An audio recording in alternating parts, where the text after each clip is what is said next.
¿Qué tal? ¿Cómo andan? Hola, ¿Qué tal? Hola. Che, el que puede póngase cámara, que no me veo a mí. Tarde, hola, Solange.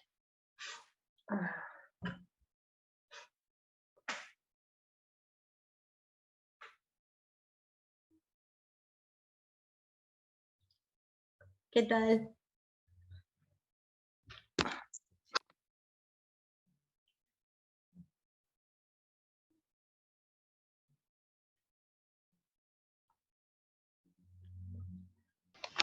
Hola, profe. ¿Cómo andás? ¿Todo bien? Todo bien.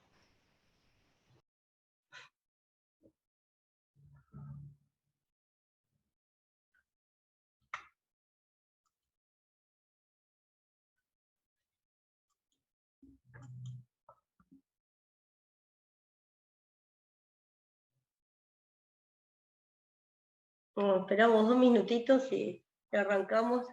Ya hay unos cuantos igual.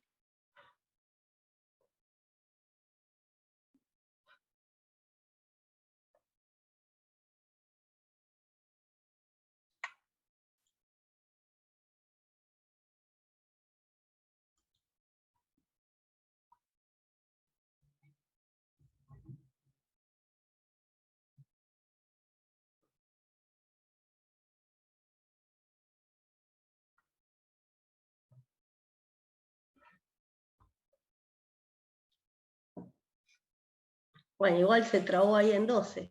Ni uno más.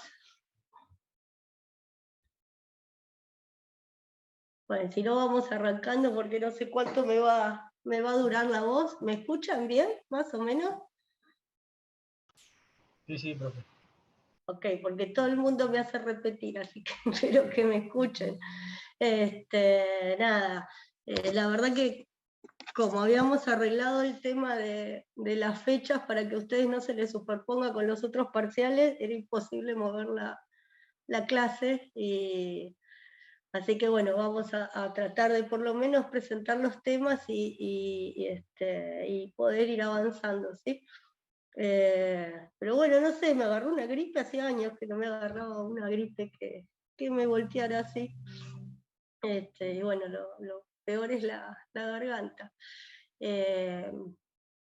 Bueno, les agradezco que se hayan conectado. Tampoco quería andar contagiando por ahí, así que me pareció que era la mejor manera esta. Y bueno, les comento, más o menos dividí los temas en 3, digamos, bloques. Los 2 primeros bloques vamos a ver las guías. Vieron que yo les mandé, no, una guía en realidad les mandé, donde están las normas que van a entrar para el parcial. Ahí les había puesto en el mail que no me la tienen que devolver, sino que es una guía, tipo como las guías de Estado y eso, que contestando eso ustedes ya saben qué es lo que entra y yo hago el parcial en función de esas preguntas. Vamos a ver alguna normativa más, porque se complementa con esta, y algunos temas nos van a quedar entre parcial y recuperatorio, que obviamente no entran, pero bueno, que son importantes de alguna manera que los vean y lo podamos charlar. Así que bueno, la idea es esa. Hoy ya les digo, más o menos les voy a ir presentando los temas. Les pido que yo se los voy a mandar las clases. Los PowerPoint son bastante texto, cosa que les sirva para con la IA y eso estudiar. Y cualquier duda que tengan en referencia a las preguntas me van diciendo, ¿sí? Lo vamos viendo. Bueno, nada, ¿alguna pregunta con eso?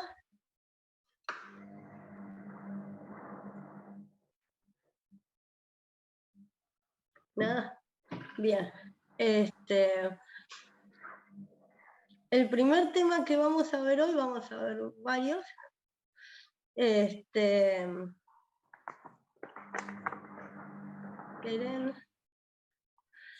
Voy a hacer este. ¿La tienen en pantalla la presentación? Sí, ¿no?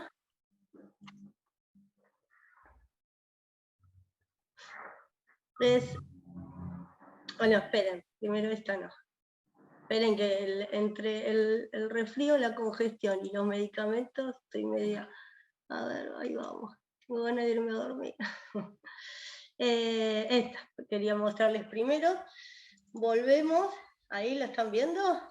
No. No, no se ve nada. No se ve, ¿no? Esperen. Acá estamos. Ahí sí. ¿Ahí lo ven? Sí.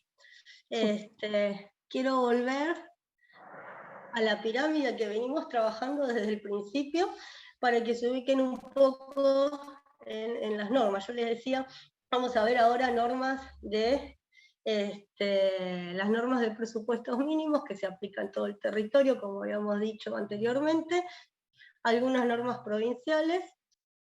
Las provinciales casi, vamos a ver algunas nomás, las vamos a ir nombrando, pero porque son muy semejantes y no tiene sentido hacer un matete con tanta normativa.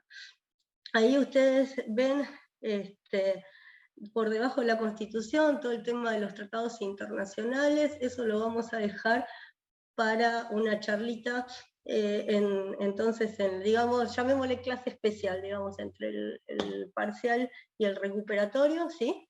Un poco para que tengan ustedes idea de cómo funciona y cómo se aplican. Y bueno, y más que nada también desde su disciplina, un montón, si ustedes siguen las cuentas de la UTN, verán que siempre salen llamados, ¿sí?, para gente especializada en las organizaciones de Naciones Unidas para el Medio Ambiente, ONGs que trabajan en algunos proyectos relativos a algunas de estas organizaciones. Siempre es bueno enfocarse en eso también. Ahora se trabaja mucho, no solo desde el lugar, sino también a través de esta tecnología como el Zoom. Entonces, bueno, hay muchos llamados para hacer pasantías, presentar proyectos, hay muchísimo de cambio climático. Bueno, nada, para que tengan una idea de cómo funciona, eso lo vamos a ver entre medias, ¿sí? Pero bueno, generalmente lo vemos antes, ahora lo tiré para atrás. Entonces, lo que vamos a empezar a ver ahora son un poco, no todas, las leyes de presupuestos mínimos, ¿sí? Habíamos empezado a ver entonces la ley general del ambiente, ¿no?, como ley donde están los presupuestos generales, y después vimos que se sancionaron diferentes normas, ¿no?, que van más a cada temática, ¿no?, agua, residuos, bueno, y se empiezan a relacionar, ¿no?, porque miren, por ejemplo, la de bosques con el control de actividades para la quema, bueno, bosques con cambio climático, bueno, nada, empiezan como, o aguas con glaciares, empiezan como a complementar. Bueno, esto es por un lado para ubicarnos en dónde estamos parados, ¿bien?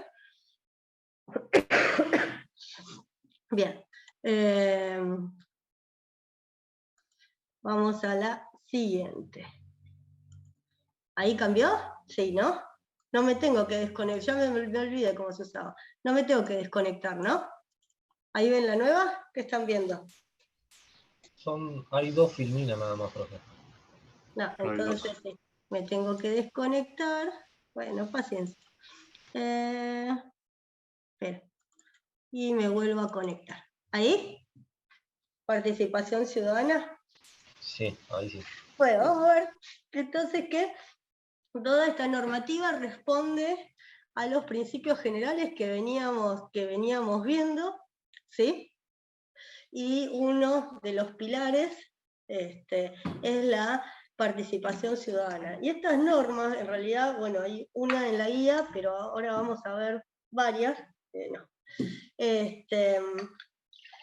Tiene como dos aspectos para nosotros. Uno es el aspecto de participación ciudadana de todo el ciudadano, ¿no? Más allá de que trabajen en su disciplina, en la mía o en la que sea. Pero como cualquier ciudadano común, ¿no? Pero otra tiene, para nosotros como profesionales del ambiente, son herramientas muy importantes para poder obtener información, ¿sí? Entonces ténganlas en cuenta a la hora de que ustedes, en lo que estén desarrollando, necesiten información, están estas herramientas que además ustedes, ¿no?, tienen como un marco y una fundamentación mejor a la hora de presentar las solicitudes. Entonces, bueno, nada, tengámoslo en cuenta en esto. Esto tiene que ver un poco con el derecho, ¿no?, a opinar en los procesos de la toma de decisiones. Lo vimos en que muchos conflictos judiciales se terminan dando, ¿no?, por el hecho de que no hubo demasiada participación, ¿sí? Bueno, el acceso a la justicia en relación a los daños ambiental de incidencia colectiva, como vimos con el amparo, con el artículo 43, con la Ley General del Ambiente, y bueno, y la participación en los procedimientos de impacto ambiental. Bien. Bueno, empiezo bien, che, no, ni 10 minutos. Bueno, bien. Bueno, tiene que ver con los procedimientos entonces de consultas o audiencias públicas, ¿no? Bien, dos son los aspectos que tenemos que tener en cuenta. Uno es el derecho a la información y uno es el acceso a la información. El derecho a la información tiene que ver con la publicidad de los actos de gobierno, ¿no? La primera parte de la materia, cuando hablábamos de las monarquías, donde el monarca respondía a Dios, Dios con el monarca y se arreglaba, no había un derecho a la información del pueblo. Bueno, perdón.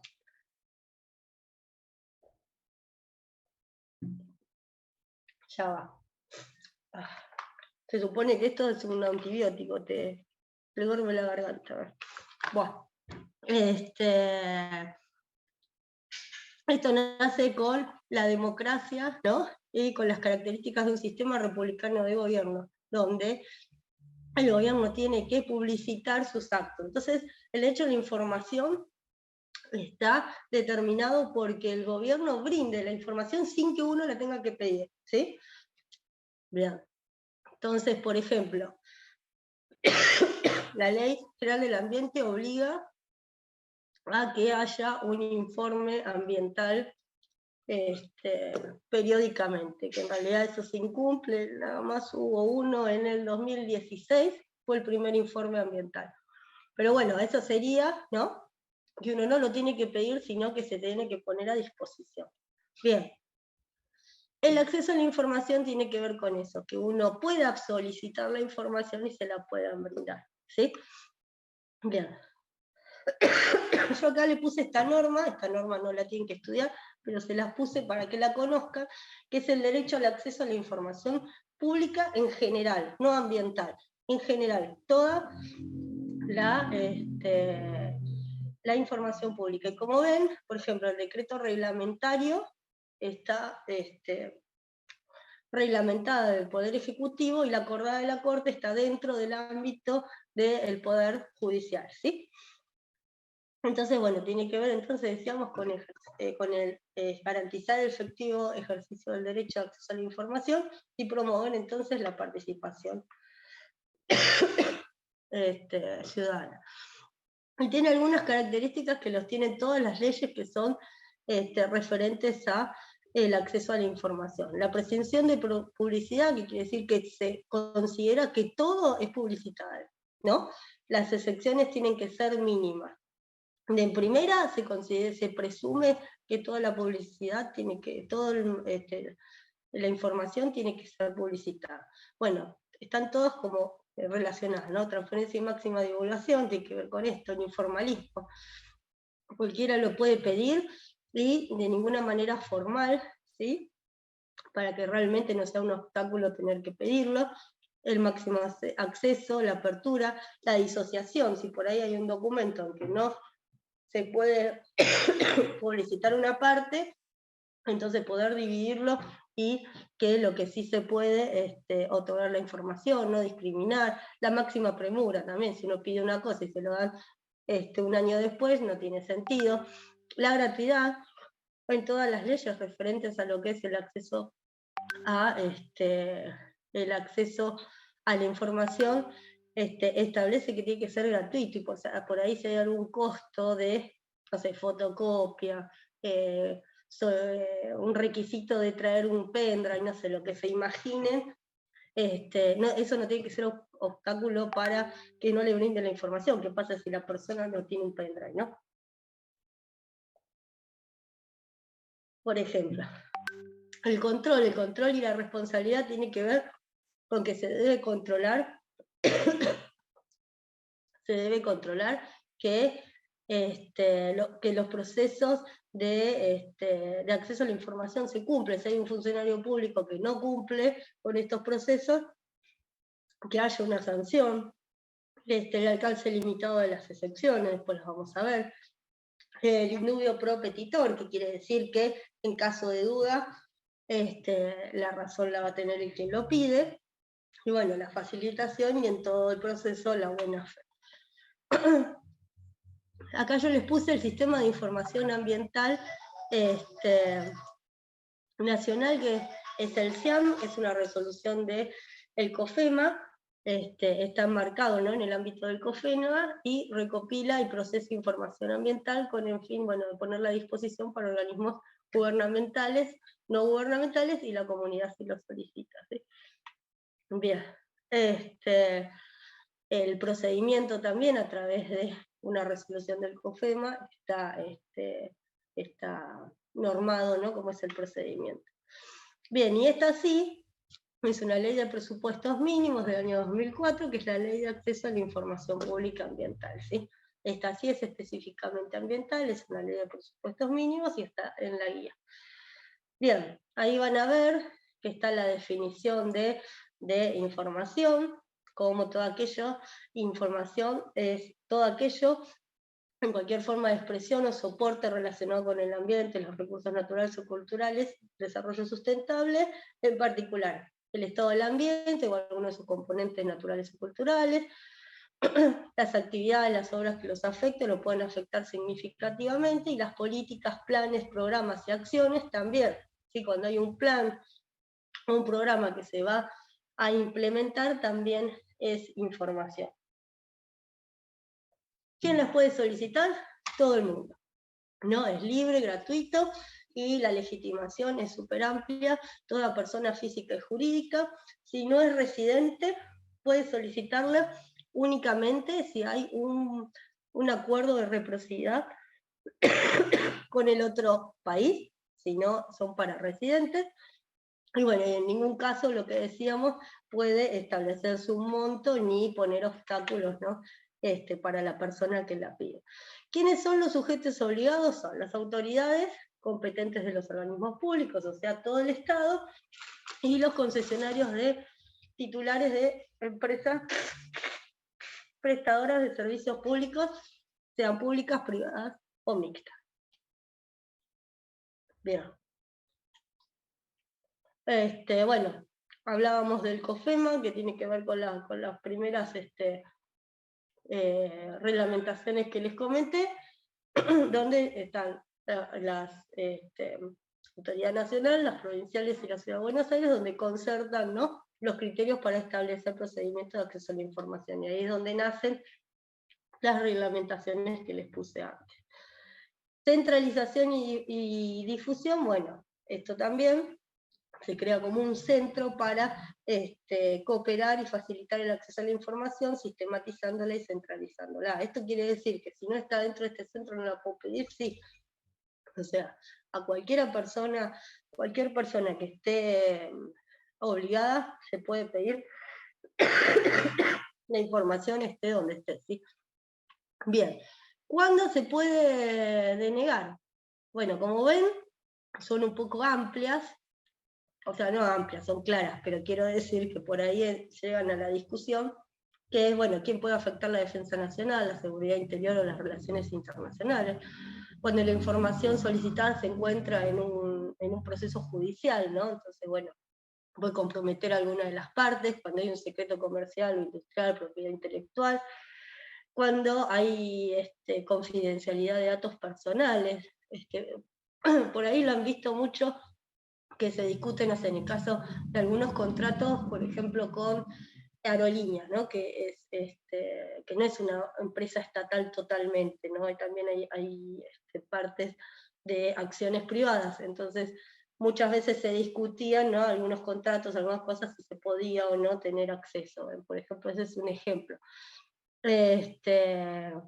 Cuando, bueno, no se puede, digamos, no está bien preciso cuál es el objeto, cuál es lo que se pide, pero bueno, en ese caso debería devolverse diciendo, bueno, no se entiende qué es lo que está buscando, y poder permitir a la persona que lo rehaga como es el pedido, ¿sí?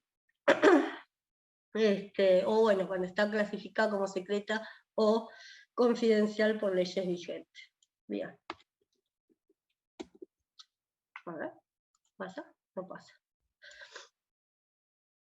Bueno, las infracciones a la ley, dijimos anteriormente que el empleado público, todo funcionario que está obligado y que llega a obstaculizar el pedido de información, que no la llegue a brindar, puede ser sancionado, cuando también se entrega información falsa, incompleta, ¿sí? Etc. Bueno, y acá yo les había puesto, pero bueno, lo podemos ver en esa clase especial, lo del acuerdo de Escazú. ¿Se acuerdan dónde lo vimos nosotros? Estoy bien. Coño. ¿Se acuerdan?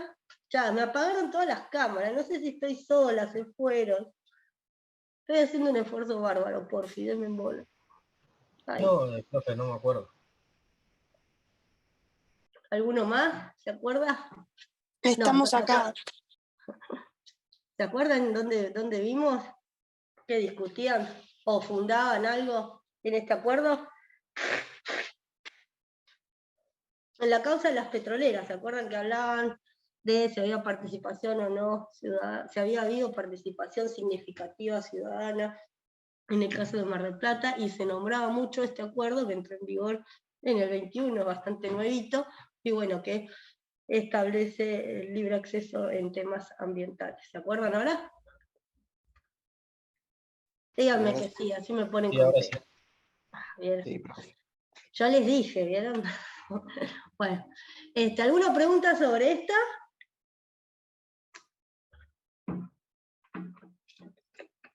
¿Todo claro? ¿Sí? Sí, profe. Ok, es fácil. Bien. Profe, Bueno, sí. una consulta. Entonces, ¿el objeto de la norma es el acceso a la libre información? En esta es información ambiental. Ah, gracias. La primera que vimos es información pública en general, pero esta es una ley de presupuestos mínimos de acceso a la información ambiental. Bien. Bueno, ahora entonces vamos a seguir ¿con qué vamos a seguir?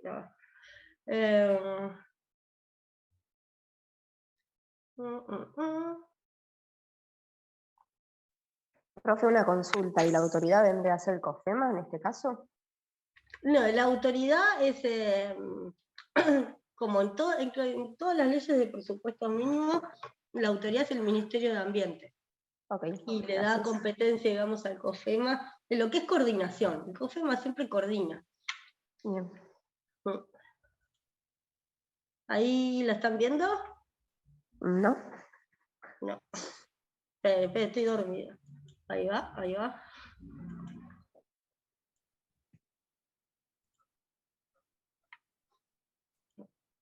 Acá está. Ahí. ¿Va? Vamos a continuar con la de bosques nativos.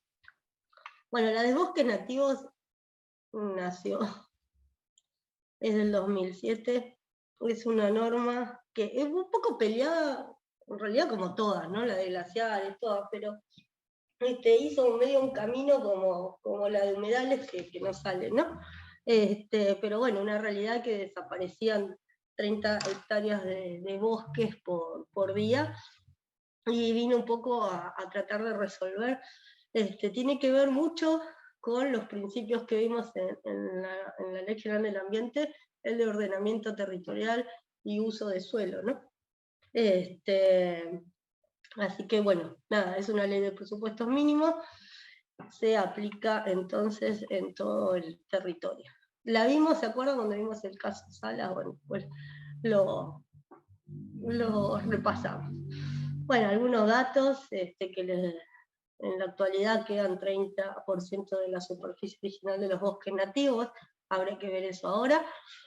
Obviamente que es un recurso esencial, que tiene un gran número de flora y fauna, que habitan comunidades que viven en los bosques, que proveen alimentos, medicina, maderas, la capacidad de absorción de los efectos invernaderos, que aportan oxígeno a la atmósfera, que cumplen un rol vital con la conservación de los suelos y la regulación hídrica. Como ven, un poco lo que dio la importancia de conservarlo, con qué lo pueden relacionar. ¿Qué son todos estos?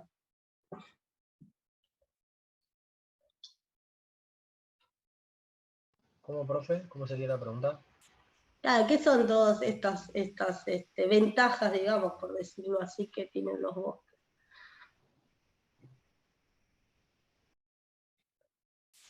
Y es que sería como que son compartidas, que todos gozan de esas ventajas.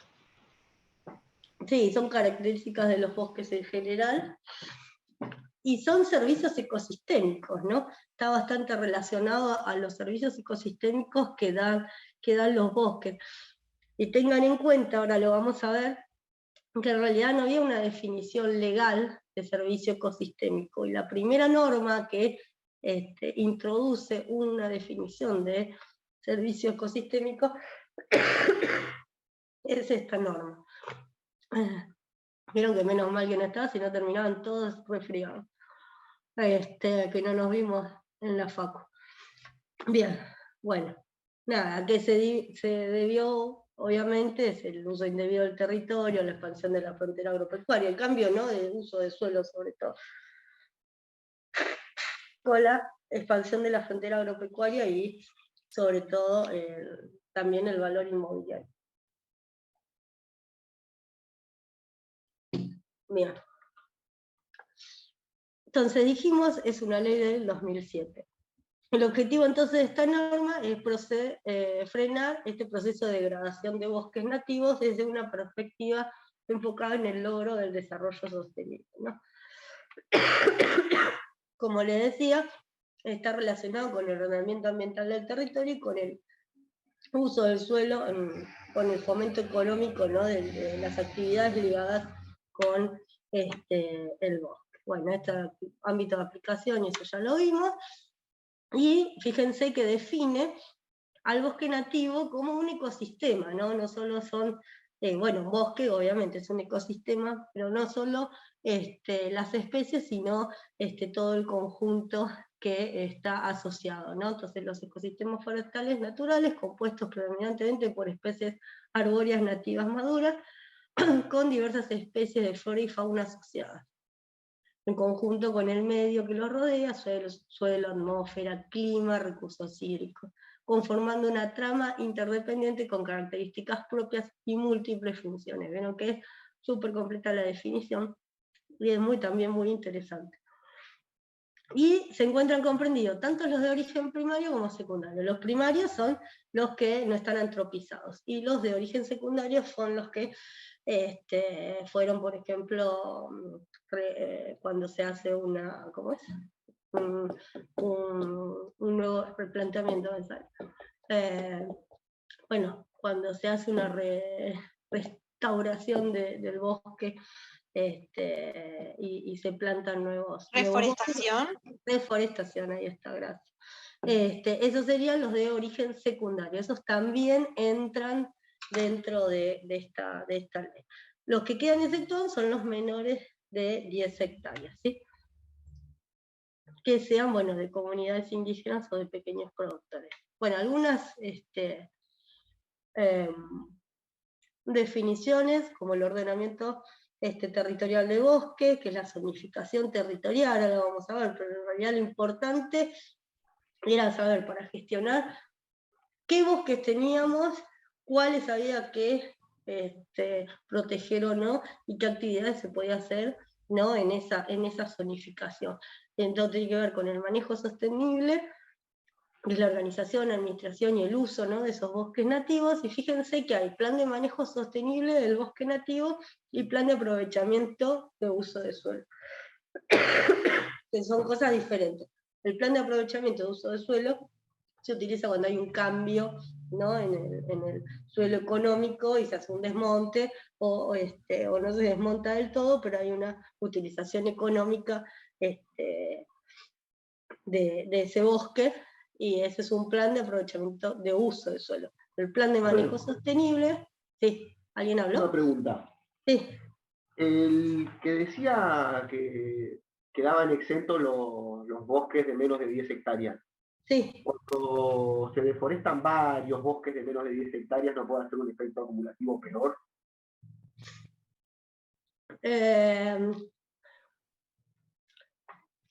Y bueno, eso, bueno, un poco es lo que habíamos visto con Salas, ¿no? Que pasaba que se iban habilitando con las declaraciones de impacto ambiental, y lo que en realidad frenó la Corte era por un efecto acumulativo. Y sí, la verdad que sí que puede ser. Lo que pasa es que hay que ver cuando se clasifican dónde caen, ¿no? Y ahí ver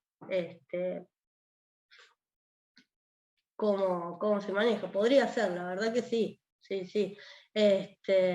Lo que pasa es que al quedar afuera, digamos que vos podrías tranquilamente explotarlo sin una declaración de impacto. ¿Me entendés? Entonces ahí como controlás que hay impactos acumulativos. No, está buenísimo, tenés razón. Habría que probarlo y presentarse en la justicia. Digamos que con la norma general se podría pelear, sí, tranquilamente. El tema es ese, que al quedar afuera, todo esto que vamos a hablar ahora no queda afuera, o sea, no lo tienen que cumplir, ¿me entendés? Sí, como que no aplica todo esto para bosques menores a 10 hectáreas. Exacto.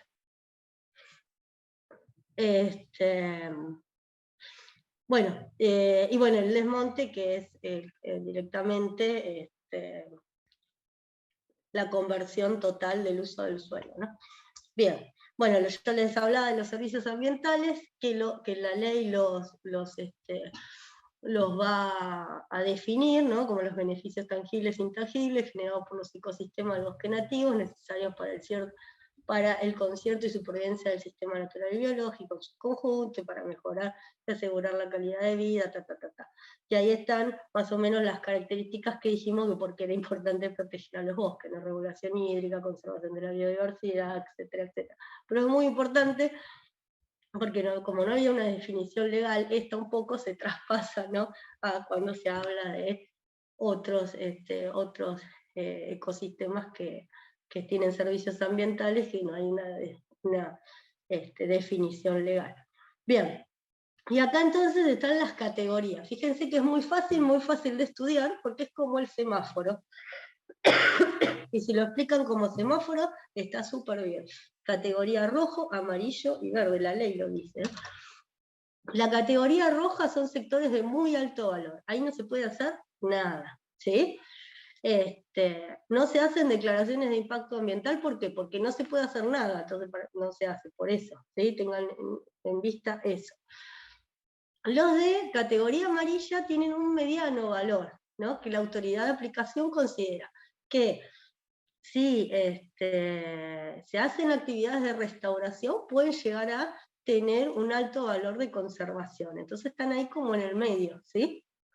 Se pueden hacer algunos tipos de actividades como un aprovechamiento sostenible, turismo, recolección e investigación científica, ¿sí?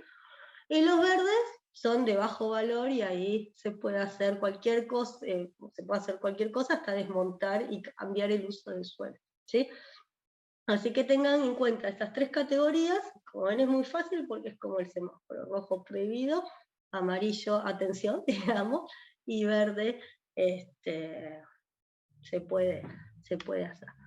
Bien, bueno, ¿quién hace este ordenamiento? ¿Sí? Bueno, los que lo hacen son los gobiernos provinciales. ¿Se acuerdan cuando vimos el caso Salas? Decíamos que la Corte actuaba, decíamos que Salta quedaba como un queso gruyere. Bueno, la Corte le obliga a Salta a que haga esto, ¿no? A que haga su propio ordenamiento territorial y tenga su propia ley de bosques, ¿sí? Tenían 1 año de plazo para hacerlo. Bueno, no todos lo hicieron en 1 año, claramente, pero fíjense, bueno, pasa que es del 7-17, ya tiene un montón de años, ya casi todas las provincias, está recontra actualizado. Bueno, no lo puedo mover, claro. Misiones, Chaco, Formosa, Salta, Santiago del Estero, Chubut, Córdoba, Corrientes, Mendoza, Río Negro, San Luis, Tucumán, Santa Cruz, Catamarca, San Juan, Jujuy, La Pampa, Neuquén, Tierra del Fuego, Santa Fe, Entre Ríos, La Rioja y Buenos Aires. Todos tienen su propia normativa y su ordenamiento territorial en referente a lo que es los bosques, ¿sí? Igualmente, después, si lo quieren buscar las fechas, bueno, imagínense, ¿no? Desde el 2007 hasta ahora, se fue haciendo medio a cuenta gota, pero bueno, me parece que no falta ninguna, ¿no? Bien. Bueno, desmontes o aprovechamiento requiere una autoridad de aplicación de la jurisdicción correspondiente, y obviamente no pueden autorizarse desmontes en la categoría rojo, como dijimos, y en la amarilla, en la categoría 2. Y si en la categoría 2 se puede autorizar el aprovechamiento, ¿no? Para esa autorización tienen que presentar un plan de manejo sostenible y sujetarse a ese plan, ¿sí? Los desmontes, bueno, se hacen con estudios de impacto ambiental. Bien. Perfecto. El proyecto de desmonte o manejo sostenible se debe respetar, bueno, el derecho de las comunidades indígenas originarias, lo dice, y en caso de daño, esto fíjense, muchas veces cuando hablamos de la responsabilidad del profesional, ¿no?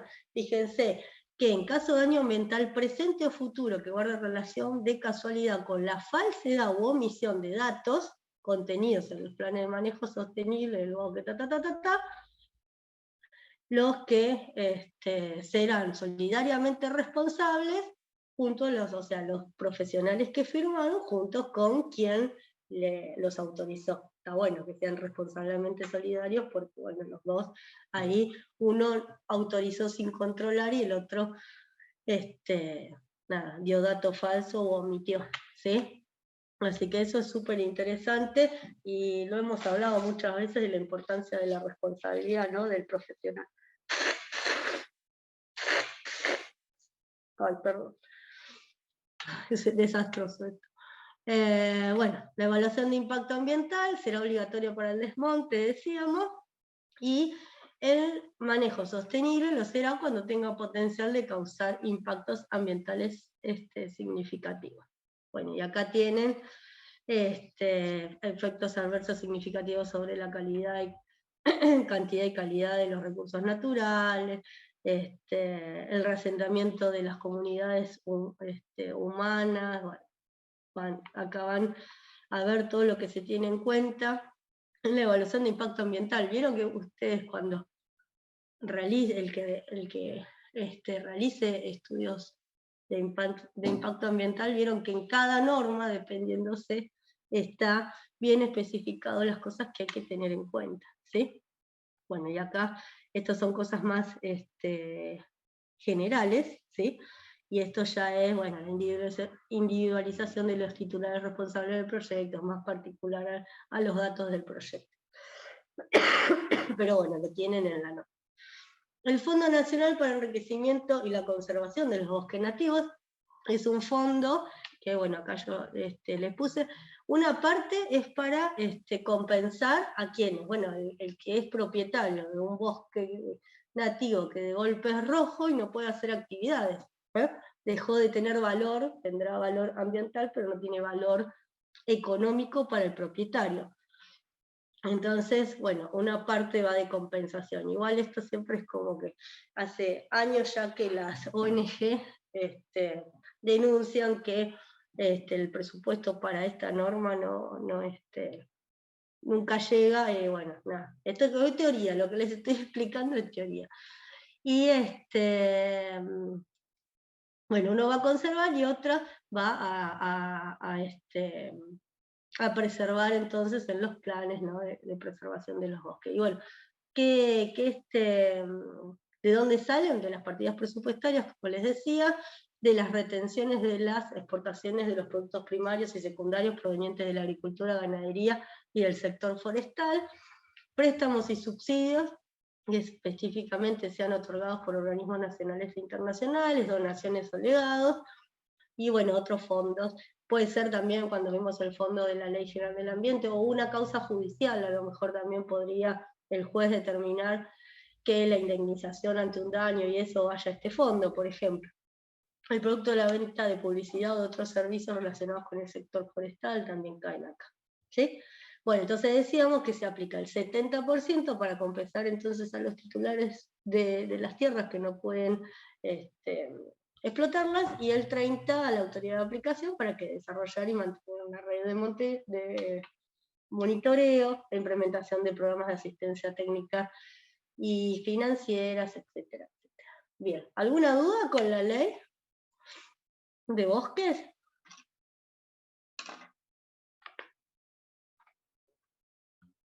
Es fácil, es sencilla, ¿no? Por ahora no. Bien.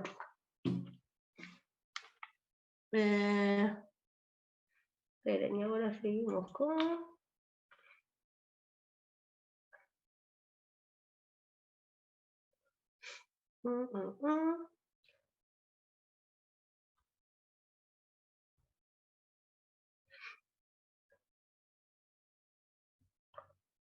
Cambio climático.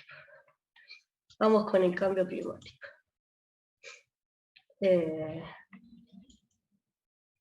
Esperen que la orden me llegue al cerebro, que diga que tengo que... No, no la tengo abierta.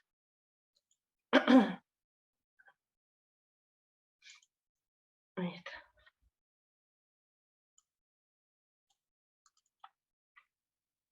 Bueno, la ley de cambio climático es bastante nuevita, es de el 2019, es la última ley de presupuestos mínimos. Pasa que están ordenadas, la semana que viene vamos a ver todas las normas de residuos que están como ordenadas de cierta manera, así que no están ordenadas por sanción, digamos. Ahí ¿la ven? Sí. Y bueno, entonces les decía, esta ley de presupuestos mínimos es del año 2019, tiene como antecedentes, obviamente, la Convención Marco de Naciones Unidas sobre Cambio Climático, donde fue ratificado por la Argentina.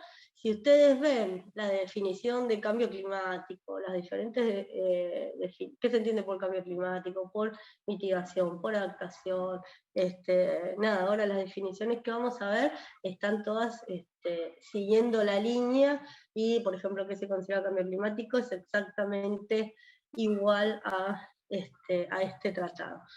Entre los instrumentos, porque no son los únicos estos importantes, está el protocolo de Kioto, que también fue en el 2011 ratificado por la Argentina. El protocolo de Kioto fue ratificado por 192 países, es vinculante, o sea, una vez que uno lo firma es obligatorio de cumplimiento, que muchas veces no se da con otras clases de instrumentos. Después lo vamos a ver eso cuando veamos un poquito de la parte internacional. Lo más importante es que clasifica los gases de efecto invernadero y permite las negociaciones libre entre, con la cuota entre los diferentes países. Acá en la Argentina se instrumenta a través de la Oficina Argentina de Mecanismos llegó mi familia, de Desarrollo Limpio. Sería la Oficina Argentina de Mecanismos de Desarrollo Limpio. Van a ver que hay como muchas oficinas y departamentos, etc.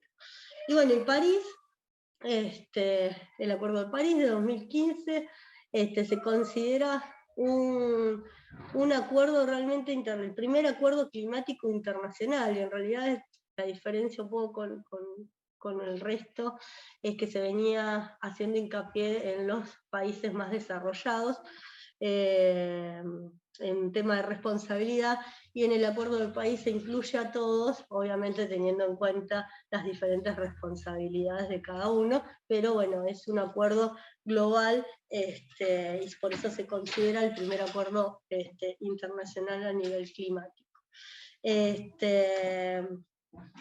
Tiene la conferencia de partes que se reúne una vez por año, y bueno, y después vamos a ver un poco esto de cómo juegan en las conferencias de parte la ley de presupuestos mínimos de los planes que tiene que presentar la Argentina y eso.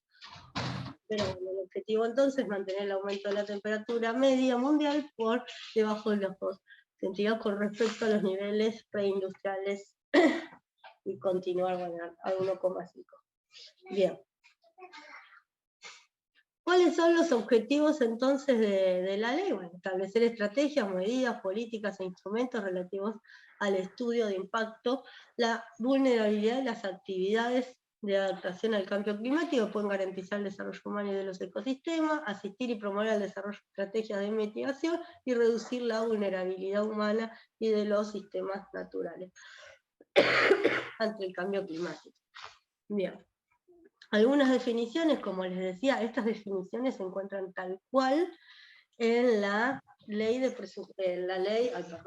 el Tratado Internacional, pero además, antes de esta ley de presupuestos mínimos, la Ciudad de Buenos Aires tenía la ley de cambio climático, o tiene la ley de cambio climático, y en realidad todo el texto de la norma es igual a la ley de Ciudad de Buenos Aires. Así que vienen como concadenadas. Bueno, cambio climático lo define como la variabilidad del clima atribuido directa o indirectamente a la actividad humana, que altera la composición de la atmósfera mundial y que se suma a las variabilidades climáticas naturales, ¿no? Las medidas de adaptación, como las políticas estrategias, acciones y programas, proyectos que pueden prevenir, atenuar o minimizar los daños o impactos, y los de mitigación, bueno, las acciones orientadas a reducir las emisiones de gases de efecto invernadero. Bien. Nada, ahí creo que no sé si les conté, pero en la facultad hace unos años se formó un comité porque llegó un proyecto de ley del Senado de la provincia de Buenos Aires para tratar la ley de cambio climático.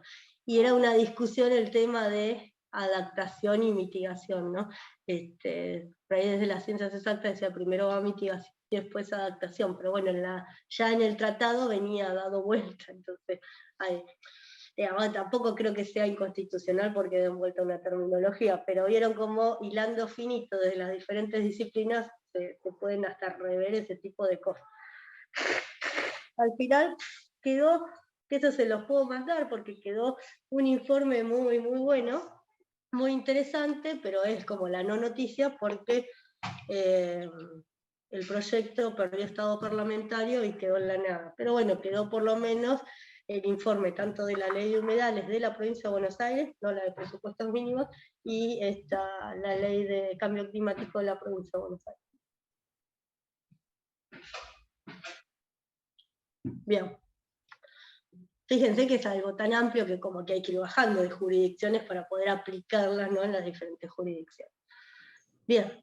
Bueno, vulnerabilidad, que tiene que ver con las sensibilidad, susceptibilidad del medio físico y los sistemas naturales, eso es lo que les digo, ¿no? Como no es lo mismo hablar de cambio climático acá que en otras regiones, ¿no? La otra vez les comentaba que en el Congreso de Gestión de Áreas Litorales, hablaron mucha gente de Colombia, del archipiélago de Cuba, y bueno, cómo estaban ellos trabajando esos temas. Y obviamente ellos naturalmente tienen inclemencias climáticas, están acostumbrados a los fenómenos extremos, naturalmente, que se ven, ¿no? Como más cotidianamente y más crudos, ¿no? Pero bueno, no es lo mismo que acá, o bueno, acá estamos cerca del mar, bueno, todas esas características, ¿no? Tiene que ver con esto de la vulnerabilidad. Y bueno, define lo que son los gases de efecto invernadero. Estos principios también están tomados del Tratado Internacional, como las responsabilidades comunes pero no diferenciadas, y esto tiene que ver con definir cuáles son las materias de prioridades, ¿no? La conferencia de tecnologías y de fondo tienen que tener en cuenta el reconocimiento histórico de la responsabilidad individual de los daños del calentamiento global, ¿no? La transversalidad del cambio climático, ¿no? Con integrar todas las áreas, tanto públicas como privadas, ¿sí? Ahora después vamos a ver el gabinete que se formó tiene un poco de esto desde lo público, pero después con un comité también asesor desde lo privado. La prioridad, obviamente, siempre priorizar a los grupos que están sociales más vulnerables y complementar tanto las acciones de adaptación como de mitigación, ¿sí? Bien. Entonces, bien, bueno, la autoridad de aplicación, acá dice Secretaría de Gobierno, porque la ley dice Secretaría de Gobierno, pero es el Ministerio de Ambiente, ¿no? Cuando se sancionó esta norma tenía rango de secretaría, ahora cambió la de Ambiente, y es de todo, digamos, de la Convención de Naciones Unidas, el Acuerdo de París, de Kioto y de cualquier otro tratado internacional que tenga que ver con el cambio climático. Este era el gabinete que les decía, Nacional de Cambio Climático, está presidido por el jefe de ministros, pero después conformado por todas las autoridades de los demás ministerios, y deben implementar, bueno, el Plan Nacional de Adaptación y Mitigación al Cambio Climático. Si ustedes se meten en la página del Gobierno de la Nación, se pueden meter y están los planes, que era lo que decía, que se presentan en esta conferencia de partes que se hace todos los años vinculadas con el cambio climático. Bien, acá están las autoridades, esto está bueno porque vieron que muchas veces se toman entre ministerios, se toman como decisiones y que se contradicen unas con otras, ¿no? Hasta ambiente, energía, minería, producción, agricultura, ganadería, industria, transporte, desarrollo social, relaciones exteriores, educación, deporte, salud, ciencia y tecnología, interior, obras públicas, vivienda, trabajo, economía y finanzas, y seguridad y defensa. Creo que están todos más o menos representados, y después, como les decía, tiene un consejo asesor, ¿sí?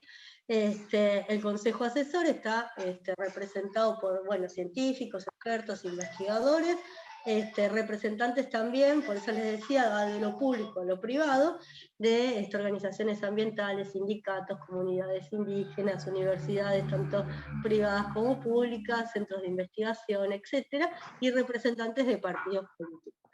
Es de carácter consultivo y consideración obligatoria. Consideración obligatoria, ¿qué quiere decir? Que lo tienen que leer,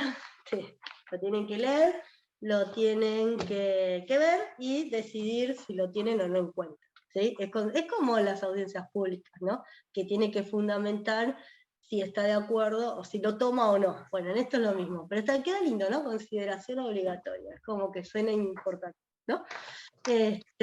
Así que bueno, consultivo entonces y consideración obligatoria. Bien, bueno, el plan acá lo define como el conjunto de estrategias, medidas, políticas e instrumentos desarrollados para dar cumplimiento a este plan. Se crea el Sistema Nacional de Información sobre Cambio Climático como un instrumento para llevar adelante este plan, y bueno, y acá van a tener allá van a tener los objetivos del plan, la proyección de políticas de Estado en materia de adaptación, el desarrollo de métodos y herramientas para evaluar los impactos. En realidad esto es como la evaluación del Estado, ¿no? De la metodología y de cómo se encuentra la situación. Y en los contenidos del plan va más hacia la proyección, el análisis de los cambios observados en las distintas variables climáticas, la definición y aplicación de los métodos, etcétera, etcétera. Acá lo tienen bien determinado. Y después, bueno, hay planes de respuesta, ¿no?, ante esa evaluación que están desarrollados a través de un proceso participativo, ¿no? Esto se trabaja mucho desde los municipios. Y, por ejemplo, desde los municipios costeros tiene mucho trabajo en red sobre lo que es cambio climático. Y bueno, ahí la línea de base y patrón de emisiones de gases de efecto invernadero, el diagnóstico y análisis de impacto, vulnerabilidad, bueno, acá tienen las metas cuantitativas de emisiones de gases de efecto invernadero. Además, tengan en cuenta que siempre el plan tiene que cumplir con lo que Argentina se responsabiliza a nivel mundial. Un poco lo que decíamos de lo vinculante y vinculante, ¿se acuerdan que un poco hablábamos de los tratados? Que uno puede, en cierta manera, decir, bueno, yo estoy de acuerdo con esto, bueno, acá no hay como mucha negociación, uno entra o no entra. Bien, y acá yo les puse, esto no los tomo, pero para que los tengan en cuenta, la legislación de la provincia de Buenos Aires referente a cambio climático. Dijimos que no tiene una ley de cambio climático, pero bueno, tiene una ley por la que adhiere a la nacional sobre el fomento nacional para el uso de fuentes renovables de energía destinada a producción de energía eléctrica, la que regula y promueve el uso de producción sustentable de biocombustible, la que adhiere a la promoción forestal, la promoción de energías renovables, la identificación de pasivos ambientales, sobre acondicionamiento térmico, que tiene que ver con las construcciones, y la de ordenamiento de bosques, que era la que hablábamos, que surge a partir de la ley de presupuestos mínimos. Bien. ¿Alguna duda de este tema?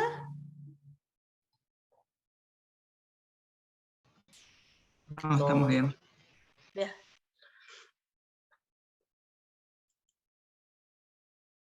Perfecto. Bueno, bien, me calmé, puedo hablar.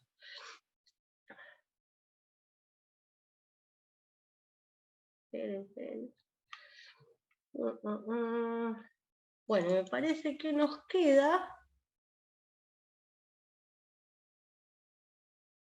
Sí, nos queda el agua. Ahí, a ver. Un poquito algunos conceptos de agua.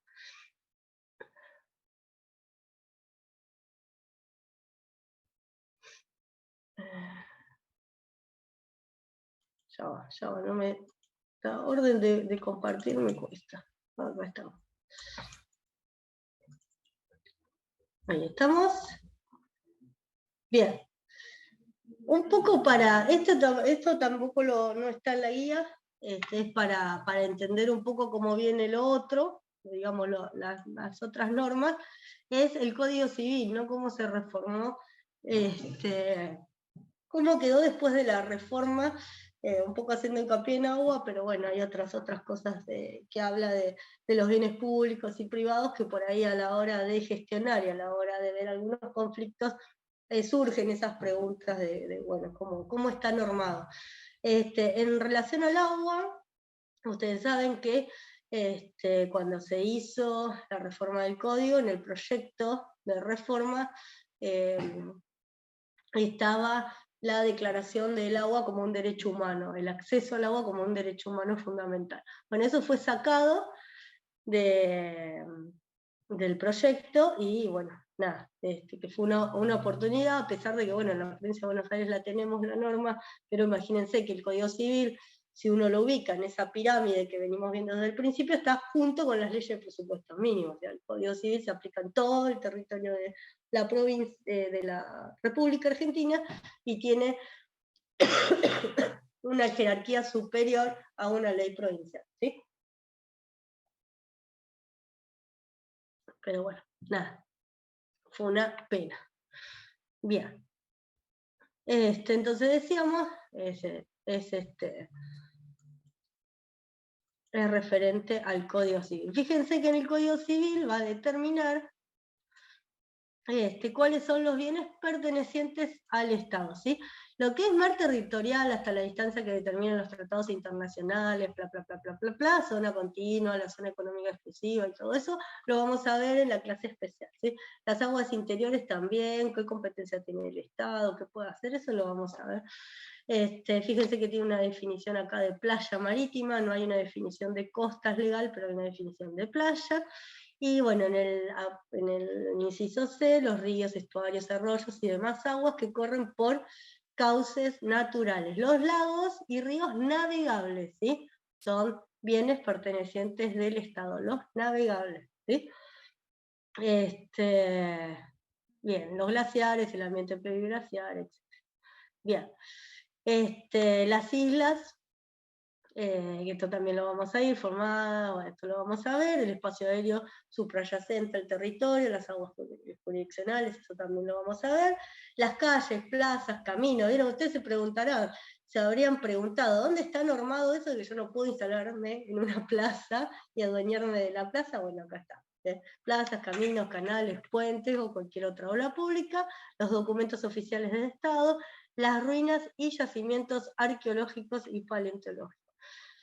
Bien, esto fíjense que son bienes públicos del Estado, o sea, son bienes públicos de todos nosotros. Bien, estos son bienes privados del Estado, ¿sí? Que pertenecen al Estado nacional, provincial o municipal, ¿sí? Bien, después vamos a ver la característica que ya se imaginan cuál es y cuál es la diferencia, pero son los inmuebles que carecen de dueño. Vieron que cuando hay una sucesión, o sea, se muere una persona y no hay una sucesión porque no hay heredero. Cuando se muere una persona y nadie reclama la herencia, el Estado pasa a ser un bien privado del Estado, ¿sí? Entonces puede disponer, por ejemplo, de esa casa como se le antoja, la puede vender, alquilar, ¿sí? Las minas, escuchen, las minas de oro, plata, cobre, piedras preciosas, sustancias fósiles y toda otra de interés similar, ¿sí? Es un bien privado del Estado. Bien. Los lagos no navegables que carecen de dueño. Esto en el otro código ya tuve una discusión porque yo les leí que eran del dominio público los navegables, ¿no? Y en el otro código, los no navegables no decía si era privado o público. Generalmente se aplicaba al privado, porque bueno, al no ser navegables, como que bueno, el que está en la ribera es el dueño, ¿no? Pero fíjense que acá dice, los lagos no navegables que carecen de dueño. Esto quiere decir que es el que no tiene dueño, o sea que si no tiene un dueño privado, siempre es de carácter privado. O va a ser del Estado porque no tiene un dueño, privado que no sea el Estado, o ¿me siguen? O se los mezclé mucho. O es del Estado, pero privado. Bueno,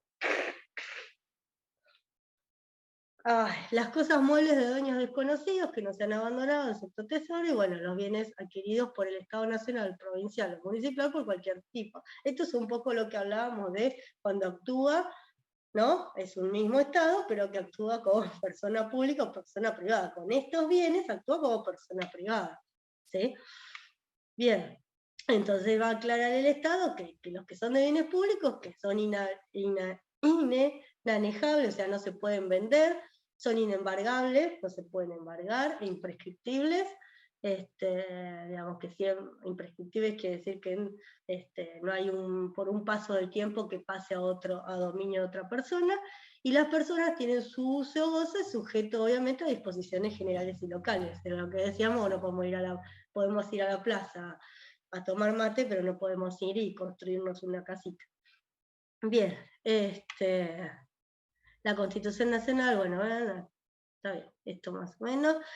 Los bienes, ¿cómo define los bienes de los particulares? Dice, los bienes que no son del Estado Nacional, Provincial y la Ciudad Autónoma de Buenos Aires, o municipal, son de los particulares, o sea, por descarte. Lo que no es del Estado es del privado, ¿sí?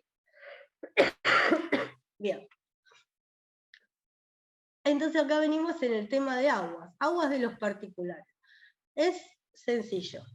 Cuando el agua surge en terreno del particular, pertenece al dueño. O sea, cuando el curso de agua nace y muere dentro del terreno del particular, es del particular, ¿sí?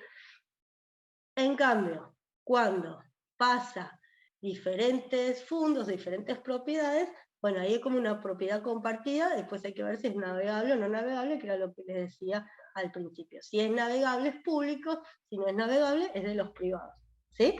Bien.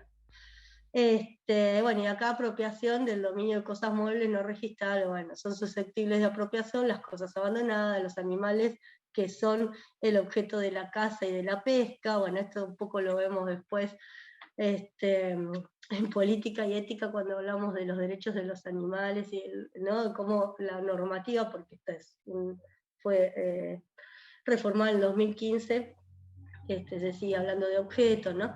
Bueno, el agua pluvial que caiga en lugares públicos, y no son susceptibles de apropiación las cosas perdidas. Si la cosa es de algún valor, se presume que es perdida, excepto por el contrario. Bueno, los animales domésticos, aunque se escapen, ingresen en el inmueble ajeno, etc. Los tesoros, etc. Camino de Sirga. Bueno, esto también fue una reforma que para lo ambiental armó un revuelo bárbaro. El Camino de Sirga se llamaba así porque Sirga es la soga que tenían las embarcaciones para, bueno, para parar, ¿no? en un determinado lugar, para atar. Y bueno, el Camino de Sirga tiene que ver con los ríos o lagunas navegables, ¿no? Entonces, ¿qué pasa? Bueno, el dueño del inmueble tenía que dejar en el viejo código 35 metros libres, ¿sí? ¿Para qué? Para que un barco, si tenía algún problema en la navegación, pueda parar y arreglar la embarcación, no sé si alguien se sentía mal o algo por el estilo, y necesitaba ayuda, un lugar para que pueda parar, ¿sí? Pero este es un límite a una restricción a la propiedad, en el sentido de que tenía que abandonarlo, pero no cambiaba la propiedad sigue siendo del dueño. O sea, que yo me podía parar para arreglar la embarcación, no me podía parar, poner la sillita, tirarme la caña y ponerme a escuchar música, ¿sí? Eso no lo podía hacer. En algunos lugares, con el tema de la inseguridad y eso, se armaba lío, pero bueno, ¿qué pasó? Este abandono, digamos, que tenía por obligación de esos 35 metros, que tenía la obligación de no construir, si tenía cosas construidas no arreglarlas, etc., hizo unos cordones ecológicos a la orilla de los ríos o lagunas navegables. El nuevo código dice, bueno, pero ya no se necesita el tema de la soga, ya en la época en que vivimos eso ya no existe. Entonces lo bajó a 15. ¿Sí? Y bueno, nada, el nuevo código dice 15 metros, se armó todo un lío, pero bueno, la realidad es que el dueño no perdía propiedad sobre, no es que era libre, sino, ¿me entienden? Era otro concepto, tenía una restricción por el fin de, ¿no? Así que bueno, nada, se armó todo un lío con ese tema de los corredores ecológicos que se habían armado y que bueno, que ahora se achicaron en cierta manera por el código. Bien. ¿Alguna pregunta hasta ahora? No. Bien. Igual esto no entra dentro de la guía, es para que lo sepa. Bueno, viene con... bueno, y una de las reformas del Código Civil, lo que sí fue muy importante, es que, vieron que les conté al principio de la materia, que el Código Civil establece las relaciones entre particulares. Si uno va al Código Civil, va a ver desde que nacemos hasta que morimos, o desde el nacimiento de la persona hasta que, o sea, desde que se considera persona hasta que morimos, desde que se considera persona jurídica hasta que se disuelve esa persona, y ahí tenemos sucesiones, contrato de locación, de compra, de venta, adopciones, cómo se constituye una persona jurídica, todo eso está en el y es ámbito privado. Entonces, que reconozca los derechos de incidencia colectiva es muy importante, y eso aquí no lo puse, pero bueno, en el artículo 1 dice que el juez tiene que tener en cuenta para una lectura armónica del código y en la aplicación del código, los tratados de derechos internacionales y los derechos de incidencia colectiva. Fíjense que dice, límite al ejercicio de los derechos individuales sobre los bienes, el ejercicio de los derechos individuales sobre los bienes, debe ser compatible con los derechos de incidencia colectiva. Debe conformarse a las normas del derecho administrativo nacional, ¿sí? Y no debe afectar el funcionamiento ni de la sustentabilidad de los ecosistemas de la flora, la fauna, la biodiversidad, el agua, los valores culturales, el paisaje, entre otros, según los criterios previstos en la ley especial. ¿Sí? Bien. Bueno, están los usos del agua, doméstico, municipal, minera, pesca, casos de fuerza mayor o por accidente, generación de energía eléctrica, recreativo y agropecuario. El tema de las jurisdicciones, obviamente, es provincial, salvo los navegables que afecten un servicio público nacional, ¿sí? Y después las aguas que son interprovinciales si son aguas navegables, es dominio y jurisdicción federal, ¿sí? Y si son aguas no navegables, es dominio y jurisdicción provincial. Bien. ¿Alguna duda de esto?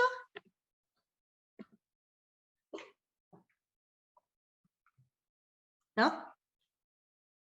No, profe. Perfecto.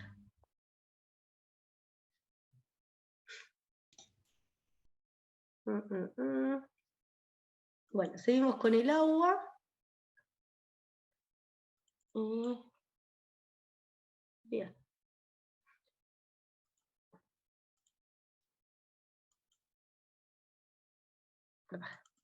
Bueno, entonces, ahora siguiendo y continuando con el régimen de la gestión ambiental de agua, con las leyes de presupuestos mínimos, está la ley de presupuestos mínimos de agua.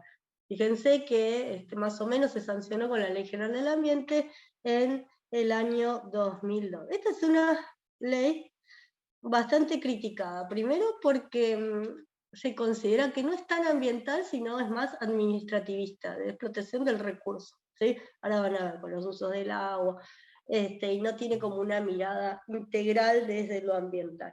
Eso por un lado. Dos, es que dejó fuera, ahora van a ver, tienen en cuenta al agua en todos sus estados, menos el glacial, y bueno, y las zonas periglaciares que después entran en la de glaciares. Entonces, fíjense que esta norma fue el 2002, y recién en el 2010 se sanciona la de glaciares, entonces como que deja desprotegido un montón de años a los glaciares, y además, digamos, se plantea como una unidad hídrica, ¿no? Desde los glaciares que nacen en la cordillera y desembocan en el Atlántico, y es como que no,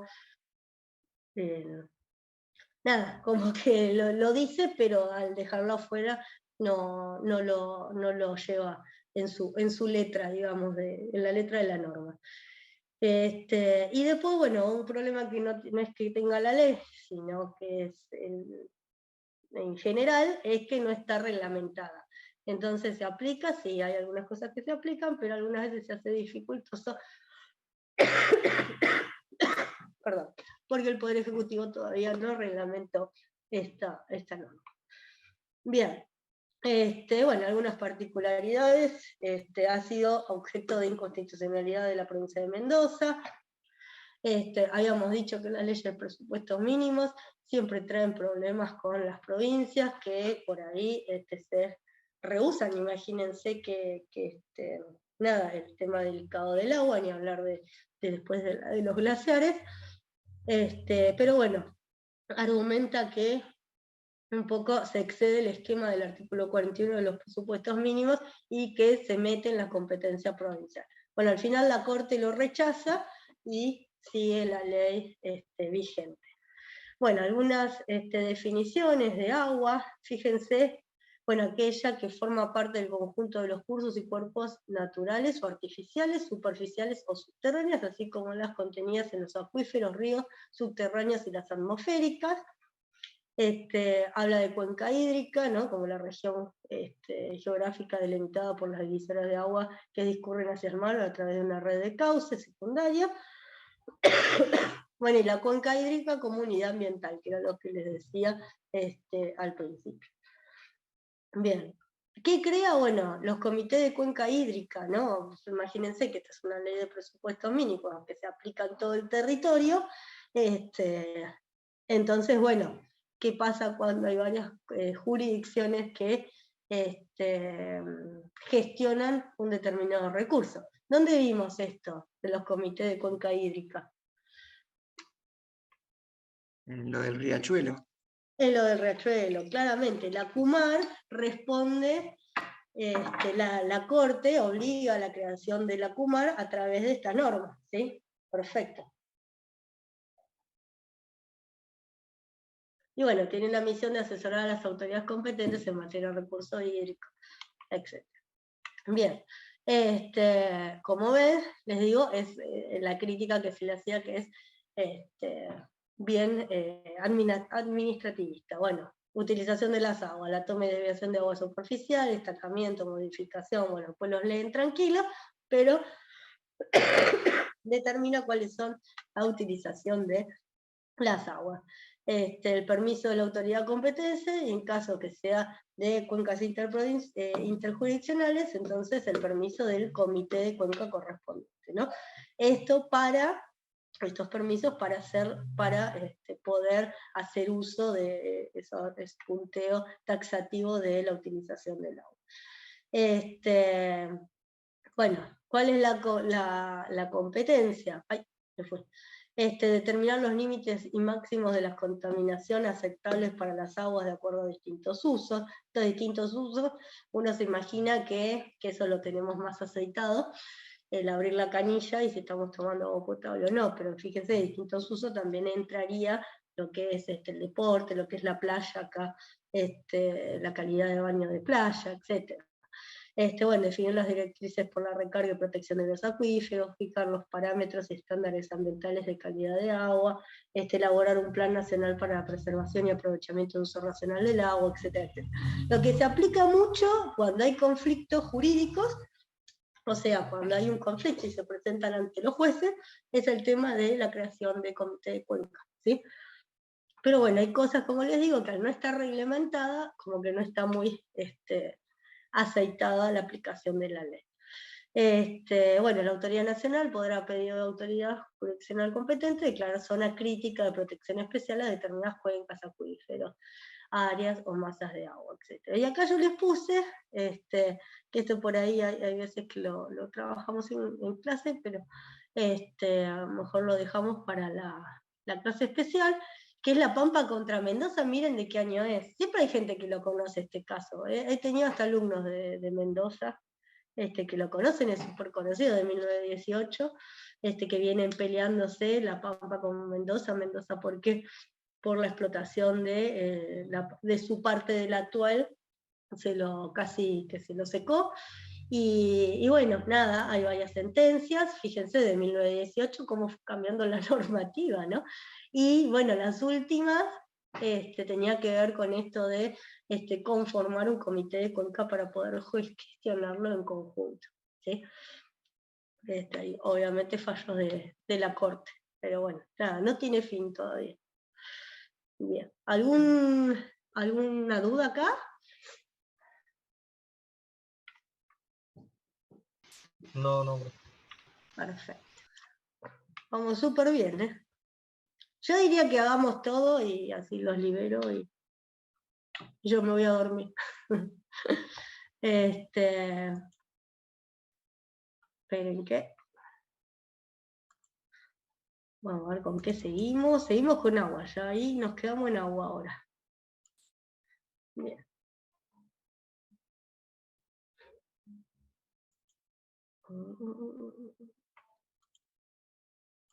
Largo porque tengo muchas cosas abiertas, entonces no encuentro nada. Ahí está. Ahí la ven, glaciares. Sí. Sí. Bueno, entonces les decía que la ley de glaciares es del 2010, tiene como antecedente que en la ley de glaciares era un poco como, hago el paralelismo con humedales, porque también estaban todas las organizaciones y Greenpeace y todos decían como se hacían distintos, ay, no me sale la palabra, pero bueno, cuando se disfrazan de oso polar y van al Congreso, se llama de una manera, había mucho activismo y en el 2008 no se sanciona, en el 2008 se aprueba la ley de glaciares por unanimidad en el Congreso Nacional, tanto en diputados como senadores, y sale en el 2008. Fue vetada totalmente por el Poder Ejecutivo, totalmente. Y ahí, bueno, nada, por las presiones de las provincias fue vetada, y tardamos 2 años más, otra vez, todos los activistas y toda la presencia ciudadana logró al final poder sancionar esta norma, ¿sí? Bueno, entonces como antecedente está la ley del 2008 y que fue vetada por el Ejecutivo por medio de ese decreto. Bueno, la ley lo que hace es vincular la estrecha, jerarquizar la vinculación entre la protección de los glaciares y la gestión del recurso hídrico. En un poco es como que viene a cerrar entonces la ley anterior, y bueno, considera la importancia como regulador del sistema. Bueno, los otros datos del agua los recontra conocen ustedes. La protección, el objeto entonces de la norma es la protección de los glaciares y del ambiente periglacial, definiéndolos como reservas estratégicas de recursos hídricos para el consumo humano, para la agricultura y como proveedores de agua para la recarga de cuencas hidrográficas, para la protección de la biodiversidad como fuente de información científica y como atractivo turístico. Igual fíjense una cosa, no sé si se lo están planteando mientras vamos viendo las normas, que yo les decía, bueno, ¿qué son estos servicios ecosistémicos o servicios ambientales? Esto no define servicio ambiental, pero nada, tiene que ver con los servicios ecosistémicos. Vieron que nosotros decíamos que nuestra normativa es como muy antropocentrista, ¿no? Entonces, bueno, nada, hay que ver la protección para en algún momento se va a utilizar para el consumo humano, para la agricultura, proveedores, ¿me entienden? Hay que ver después qué pasa. Pero bueno, tiene como un tinte antropocentrismo. Bueno, constituyen bienes de carácter público que solo vimos en el Código Civil, ¿no? Bueno, las definiciones: glacial, como toda masa de hierro perenne, estable, de hielo, o que fluye lentamente, con o sin agua intersectal, formado por la cristalización, etcétera, etcétera, y también suma lo que es el ambiente periglacial, la alta montaña, ¿sí?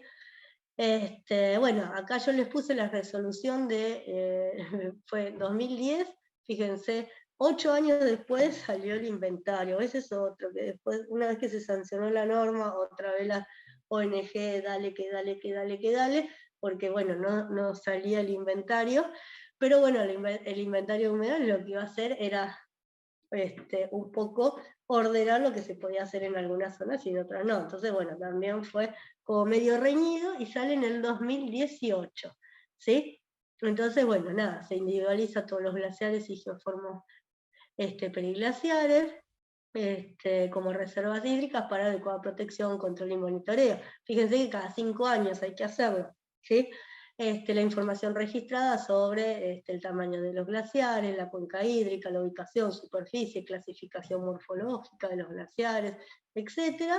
Y bueno, el inventario lo hizo el INANIGLIA, que es el Instituto Argentino de Nivología, Glaciología y Ciencias Ambientales, ¿sí? Coordinado, bueno, con el Ministerio de Ambiente, en su momento creo que era en el 2018 la Secretaría.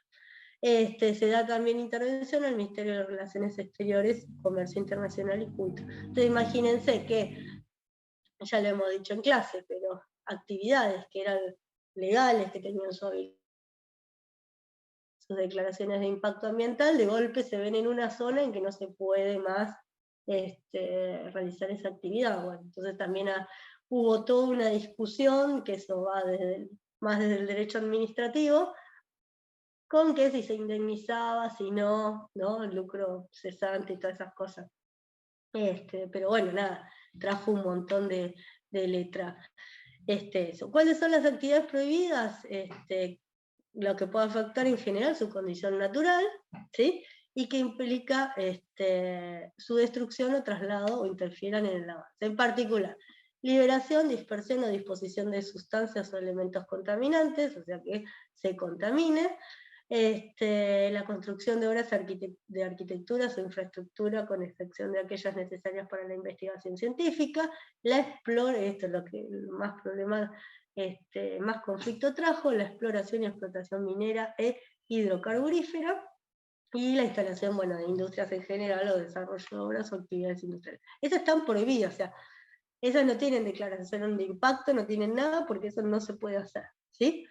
Y después, fíjense que la ley obliga a hacer una evaluación para el resto, ¿no? Que sería el resto de las actividades que no están prohibidas, la evaluación de impacto ambiental y la declaración ambiental estratégica. Y esto acá es importante porque es la primera vez que una norma habla de la declaración ambiental estratégica.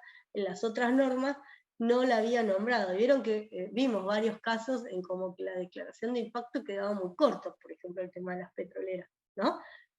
O el caso de bosques. Como que es necesario, bueno, lo que dijiste vos, Ariel, con el tema de los impactos acumulativos. Bueno, en realidad va a eso, ¿no? Al tema de los impactos acumulativos. ¿Se acuerdan la diferencia entre la evaluación de impacto ambiental y la evaluación ambiental estratégica?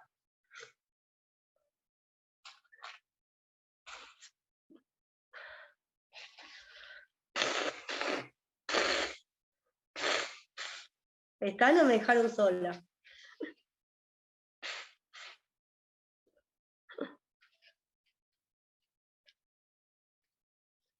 Más o menos, ¿no? Una definición. ¿No? Podría ser que uno hablaba bien específico del impacto ambiental y el otro era implicando el desarrollo económico y demás. Perfecto. La declaración de impacto ambiental evalúa un determinado proyecto. La evaluación ambiental estratégica evalúa un conjunto de proyectos, una toma de decisiones a nivel integral, ¿no? Una gestión, ¿sí? Teniendo en cuenta lo económico, lo ambiental y lo social, ¿sí? Es mucho más amplio y tiene que ver con esto de los impactos acumulativos. No es un solo impacto de una actividad. Ahora, si yo hago 50 actividades, ya ahí cambia, ¿sí? Entonces necesitaría una evaluación ambiental estratégica. Bien, entonces dice, depende de qué sea, puede ser uno, puede ser otra, dice la ley, ¿no? Bueno, ¿y cuál es el excepto? El rescate derivado de emergencia. Acá en una emergencia no van a hacer una declaración de impacto ambiental, además, acá con la burocracia, imagínense, ¿no? Profe, una pregunta. Sí. Teniendo que hacer la evaluación ambiental estratégica, es como le agregan otro paso más vendría a ser al control que se le tiene que dar para cualquier actividad que se hace en los glaciares, ¿no? Eso es obligatoria, es obligatorio sí o sí tener ¿cómo sería? Una declaración ambiental estratégica. Sí. Para lo que está prohibido, eso no lo vas a poder hacer porque no hay forma que te lo habiliten. Si vos vas a hacer algo, sí o sí tenés que tener la declaración de impacto de las otras actividades que puedes hacer, menos estas que te dice la ley. El rescate, las científicas cuando son realizados a pie, o sea, por ejemplo,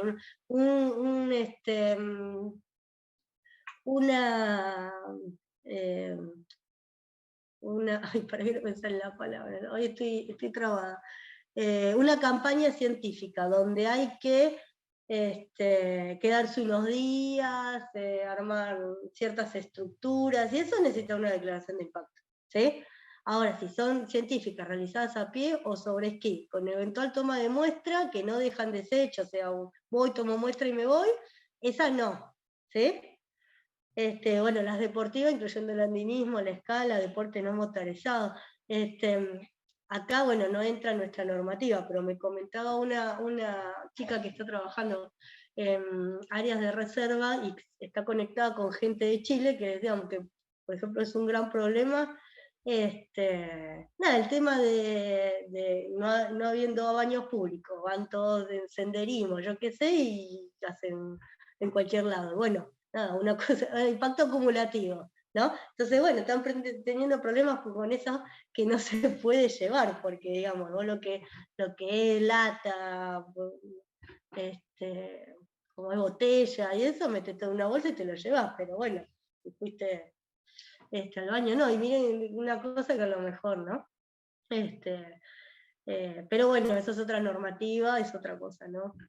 Pero bueno, en un área de reserva, imagínense. ¿Te quedó claro entonces en qué caso? Sí, sí.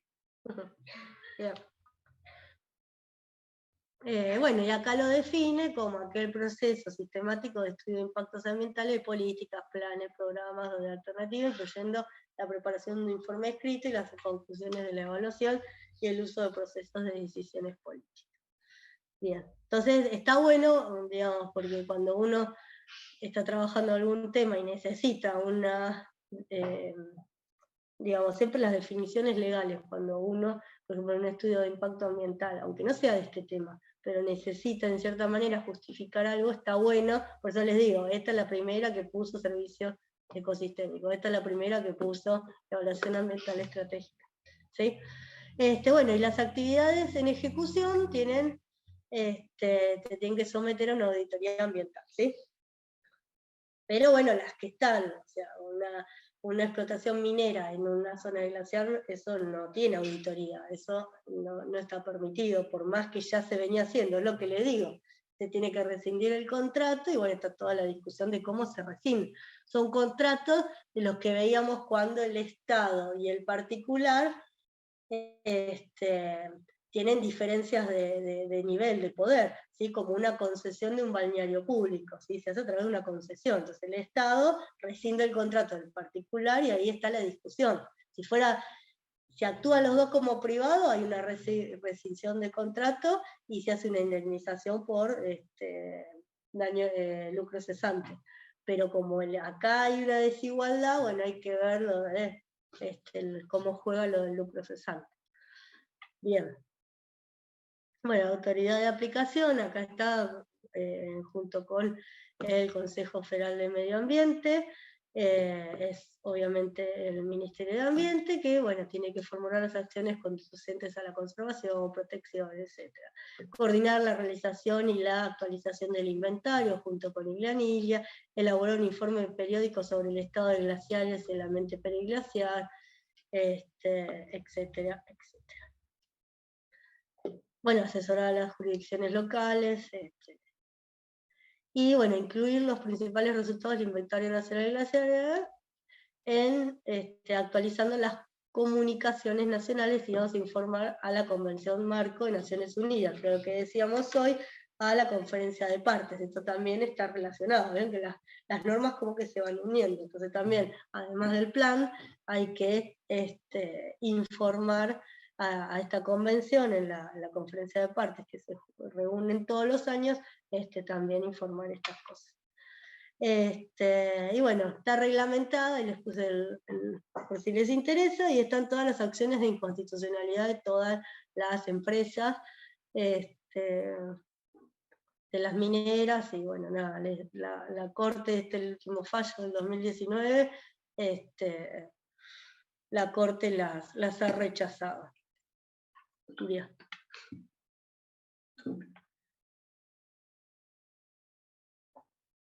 Se presentaron por inconstitucionalidad, ¿no? Tiene como una pata que el tema de los presupuestos mínimos y las competencias provinciales, y fuertemente todas estas son empresas, tiene que ver con el derecho al trabajo, ¿no? Bien. Bueno, ¿alguna duda sobre esto?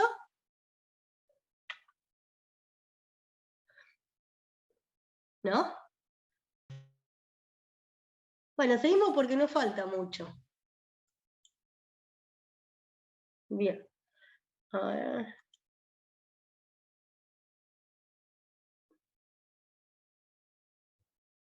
No, no falta casi nada. ¿En esto qué es? Código climático, código de glaciares. Bueno, y acá les voy a mostrar dos leyes provinciales. Esta no entra, pero me interesaba, como estuvimos hablando, de lo del derecho fundamental al agua, hablamos del Código Civil. Fíjense que sí, en provincia de Buenos Aires, en el año 2015, se sancionó esta norma, que, bueno, tiene el objeto de la presente ley es reconocer el acceso al agua potable y al saneamiento como un derecho humano esencial. Esto es en jurisdicción de la provincia de Buenos Aires. Y ahí, bueno, va a ser una definición de qué es el derecho al agua. Dice: el derecho a todas las personas a disponer oportunamente de agua suficiente, salubre, aceptable y accesible para el consumo y el uso personal y doméstico.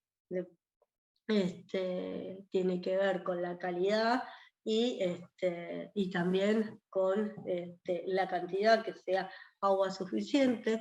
También muchos fallos se fundan en esto, cuando, por ejemplo, hace unos muchos años, por ejemplo, había cortes de agua si no había pago del suministro, ¿sí? Bueno, y el saneamiento se entiende como el conjunto de acciones técnicas, socioeconómicas y políticas de salud pública que tienen por objeto el manejo sanitario del agua potable, las aguas residuales, excretas, los residuos sólidos y los hábitos higiénicos que reducen los riesgos para la salud y previenen los impactos sobre el medio ambiente. Bien, bueno, al agua potable debe garantizar, y bueno, ahí está lo que decíamos: el acceso oportuno a la cantidad, que sea apta para el consumo, el acceso físico a instalaciones o servicios de agua. Sabemos que hay muchos lugares que no tienen acceso al agua, la distribución equitativa y no discriminatoria de todas las instalaciones y servicios del agua, la adopción de estrategias y planes de acciones provinciales sobre el agua para toda la población, la vigilancia sobre el grado de realización del derecho al agua, y bueno, ahí está. La utilización de tecnología económica, social y ambientalmente apropiadas, etc. Bueno, esa es una ley, entonces, provincial. Y por último,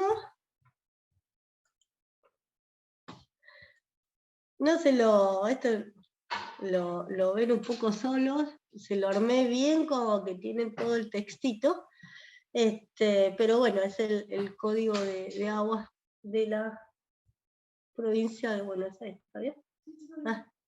El código de aguas de la provincia de Buenos Aires.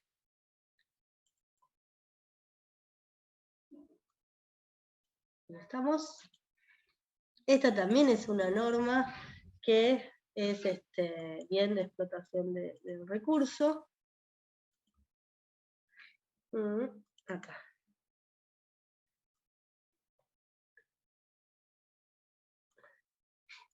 Ahí estamos. Esta bueno, Código de Agua, que es la 12.257, es una ley provincial, ¿sí? Esta sí está en la guía, fíjense, y bueno, tiene como objeto establecer el régimen de protección, conservación y manejo del recurso hídrico en la provincia de Buenos Aires.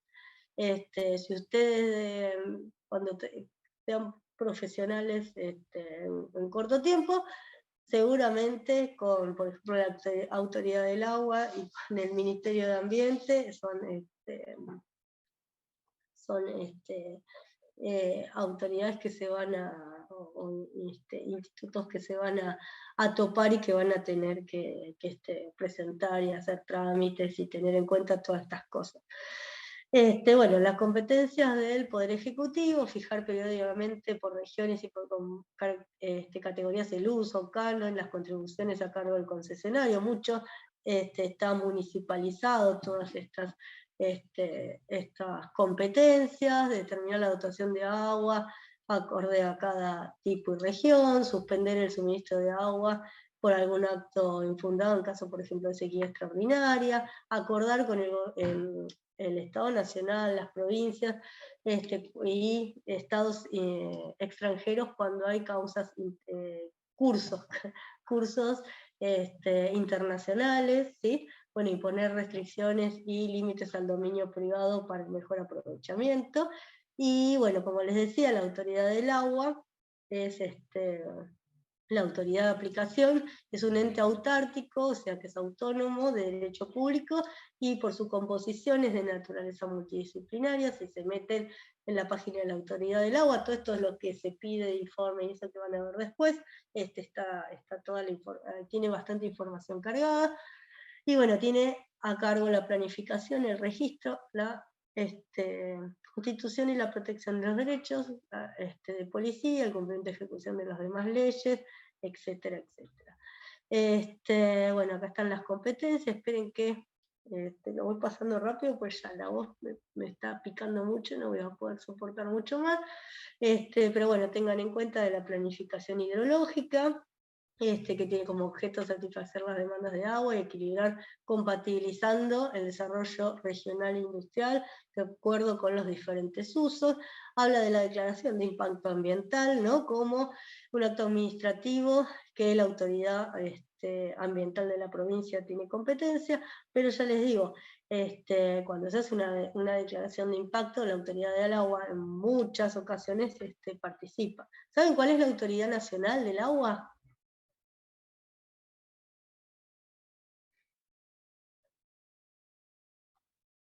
¿No? Es el COIFE, el Consejo Hídrico Federal.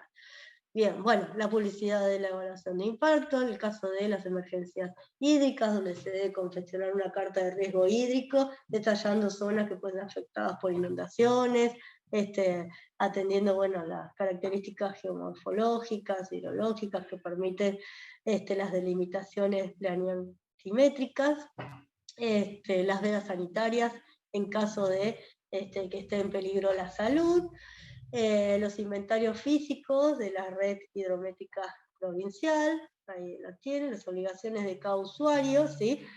Sobre todo los caudales, informar anualmente los caudales y volúmenes tienen que ver con, depende, o sea, no se le pide a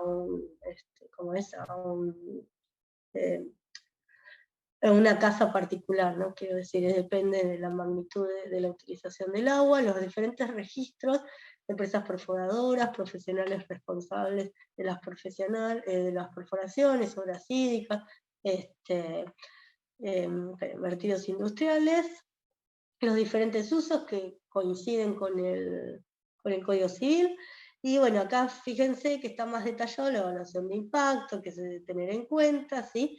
Y bueno, una vez que se obtiene la declaración de impacto, después se hace el control mediante las auditorías ambientales, ¿sí? Bueno, el control de otras actividades, acá está, como la extracción de áridos, vegetales o animales del lecho y la ribera interna del mar. Define lo que es contaminación, como la acción y el efecto de introducir materiales en cualquier estado físico o formas de energía, de modo directo o indirecto, y bueno, las indirectas cuando tiene un perjuicio derivado en el tiempo. Después lo vamos a ver cuando veamos residuos, que no hay normativa penal, hay veces que se unen estas dos, por el tema de la contaminación. Esta no tiene articulado penal, pero bueno, se complementa, vertidos susceptibles de impactar al ambiente, el saneamiento, y bueno, y por último la introducción salina, que se da cuando se sobreexplota los pozos que están cerca del mar. Esta es lo que les pido, que ya así la di como muy para que tengan una idea, la presenté, pero no la vimos bien, que se fijen en la guía, y si tienen alguna duda o algo, igual todo, ¿no? pero digo, esta especialmente, fíjense, y si tienen alguna duda me dicen, ¿sí? Después vayan armando, así se van como adelantando, ¿sí? Bien, bueno, ¿alguna duda? Esperen, a ver si me olvidé algo. Aguas está, bosques está, cambio climático, código de hablas, glaciares, derecho humano, participación ciudadana, la de la cosa, está todo. ¿Alguna duda? Profe, Sí, mi duda es la fecha del segundo parcial. es ¿El 15 va a seguir siendo? ¿eh? ¿El 15 va a seguir siendo? Sí, porque ustedes tienen en la otra semana, tienen los otros dos. No sé, ¿eso les cambió? Yo la verdad que prefiero si es en la otra. Esperen, junio. Yo prefiero si es el 22.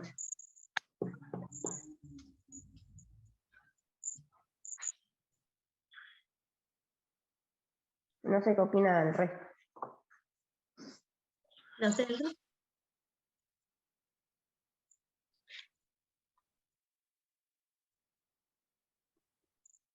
Sí,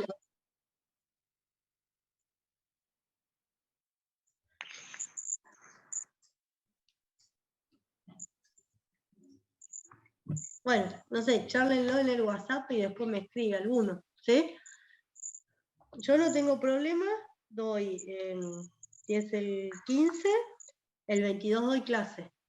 Aunque tengan parcial, doy clase. No entra en evaluación, pero doy clase.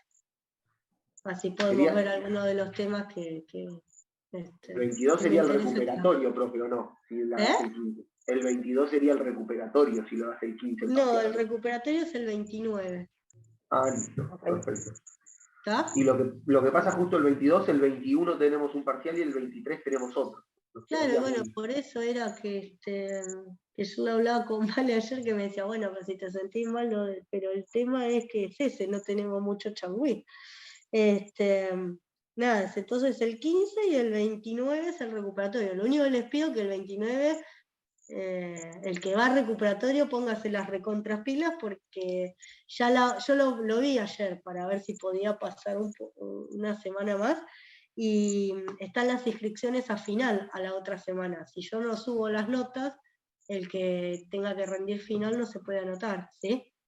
Bueno, Así que sí o sí, yo el 29 corrijo el trabajo práctico que se los di para el último día, si tienen tiempo, y bastante tiempo, corrijo todo y el viernes, sábado subo las notas, ¿sí? ¿para qué día sería el trabajo práctico, profe? Me parece que el ¿Al 29. Sí. ¿Y el trabajo práctico tiene que hacer solo o lo podemos hacer con un compañero? No, es solo, es individual. Es muy cortito, son no más de 5 hojas. Puedes armar un marco jurídico, elegir ustedes el tema. Pasa que la idea es que ustedes elijan un tema que les guste, que les interesa, que lo hayan trabajado, que lo vienen trabajando, como quieran, que tiene que ver con su trabajo o con algo que hayan trabajado en otra materia, no tengo problema. Sin justificarlo, por qué lo eligieron, que está bueno saberlo, y lo que yo les pedía, que se centren en una jurisdicción en el sentido que no es lo mismo si yo digo glaciares en la Argentina a que si digo un tema específico, no sé, Mar del Plata. Entonces, bueno, para armar el marco jurídico tengo que saber en qué territorio estoy hablando, ¿no? Bien. Sí, nada, le iba a decir si quieren, pero no, de afuera no, pues vamos a hacerlo. Así que bueno, e igualmente si quieren ir haciendo un esquema, creo que se los puse en el trabajo, si quieren ir haciendo un esquema o algo, me lo mandan antes, o sea, es hasta el 29 porque es el día que tengo que corregir, pero si me lo quieren mandar antes, lo corrijo y se los devuelvo y lo rehacemos, hasta el 29 tienen tiempo de que lo podemos ir trabajando, ¿sí? Sí, perfecto. Pero siempre recuerden, desde el 41, para mí es re importante que la pirámide la vayan cumpliendo. Desde el 41, los tratados internacionales, eso se van fijando, buscan la temática y lo van googleando. Profe, ¿Sí? mi duda es, o sea, puede ser una temática, no hace falta que haya un antecedente de algo jurídico, me refiero a que No, no haya tiene que ser un conflicto un jurídico. Por ejemplo, vos decís, no sé, agroquímicos, ¿no? No sé, en Mar Chiquita. Entonces, bueno, ahí empezás, del artículo 41, buscar pensás que tratado internacional estará relacionado, que generalmente tiene que ver con el recurso que protege, qué normas de presupuestos mínimos están relacionados con el tema, y así vas bajando hasta más chiquito. ¿Está? Ponele. O residuos. Yo lo que les aconsejo que sea un tema chiquito, o sea, residuos domiciliarios. Poner un tema chiquito y una jurisdicción palpable, porque si no se van a armar un patete. ¿Sí? ¿Bien? Vos, Facundo, no la asustes. Ahí no veo bien porque tengo tu nombre, no veo bien. Le veo acá. ¿Es una niña o un niño? Porque le veo nada más que esta parte. Tengo el cartel tuyo. Una niña, 2 niñas. Una niña, no la asustes, pobre. Hola. Bueno, ¿alguna duda? ¿No? ¿No? Bueno, nada. Agarren estas primeras, ahora se las voy a mandar, ya. Cuelgo con ustedes y corto con ustedes y se las mando. Agarren estas primeras, hagan las primeras, ya saben, no me la tienen que dar, nada. Y el trabajo es escrito en Word, así les es más fácil. ¿Sí? Ok. Eso también se los puse, a elección, si alguno quiere hacer la mano también, pero bueno, a elección no importa cómo lo hagan. Bueno, nada, ¿estamos? Sí, profe. Ujú. Bueno, chao Bueno. chicos.